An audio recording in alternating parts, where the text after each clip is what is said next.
Welcome back to another episode of Nourish to Flourish with yours truly, Megan the trainer, registered dietitian, and I am back in my home sweet home, away from home sweet home, and it is so good to be back. Do you know how good it is to have you back in this office? Today's topic is going to be inspired by all of those conversations that I've been having with clients, whether they're nutrition clients or gym training clients. Because a lot of them have been saying to me, you know, Megan, back when we met before you went on maternity leave, we talked about XYZ. I know what I'm supposed to be doing, but I still cannot bring myself to do it.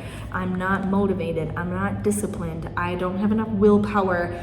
I don't like the accountability, or I'm lacking accountability, whatever you want to call it. And so today's episode is going to hopefully give you some tools and some tricks to help kind of work around some of those things. Because in reality, when we think about the world that we live in, so much in our life is automated. We probably drive some cars that have maybe self-driving capabilities or self-parking capabilities.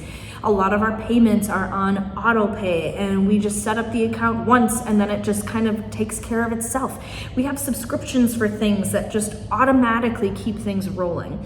And we can't have a subscription for feeding ourselves. We can have a subscription for food, but we can't have a subscription for those healthy habits of what our hand is bringing to our mouth.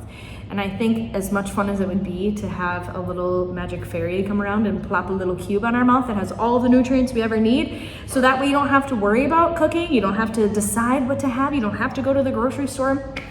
Side note, on an alternate universe, I hope that would be my job as a little fairy to run around, because I think that would be fun. But I digress. We're going back to problem solving and troubleshooting some things. The biggest thing that I usually like to tell clients is that when we try to make these new habits, I want you to make them ridiculously easy, almost too silly to not do. That's like insanely easy. It's not that we need more motivation, we need less resistance. So the big statement of like out of sight, out of mind also works in the inverse way. Out of sight, out of mind for the things that are triggering, for the things that maybe you're leaning into when you feel stressed, that you want to maybe try to change as a coping mechanism. And now we can bring things out so that way things are in sight, so that way they can be in mind. Like instead of letting the baby carrots die in the back of your fridge in the bottom drawer.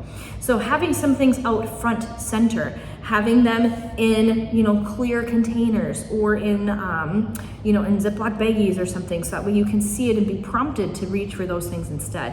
Having fruit on the table instead of dying in the back of the counter. All of those are little things that we can do to help make some of those healthy habits feel a little bit more automated and less, like we have to have a ton of decision involved, energy involved in making those choices.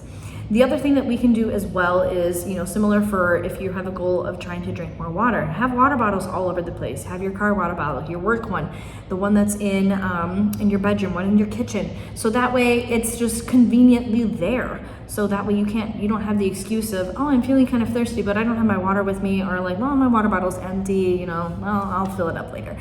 Try to make some of these things set up so that way it is easy. It's almost, again, like too easy to not do. The other thing, and I know that I've had a student intern talk about this, is automate your grocery shopping.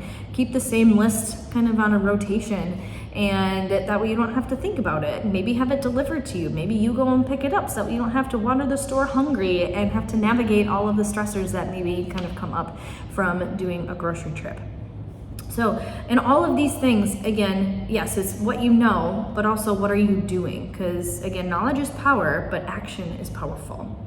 So if you have a hard time putting action into place, maybe you know what you need to do. Again, I'd like to say that I'm a fountain of knowledge, but I'm also a fountain of tools. So let me know, and I am more than happy to help you kind of troubleshoot and look at different strategies that we can help make you successful. So now that you know better, let's go out and do better so we can all be better.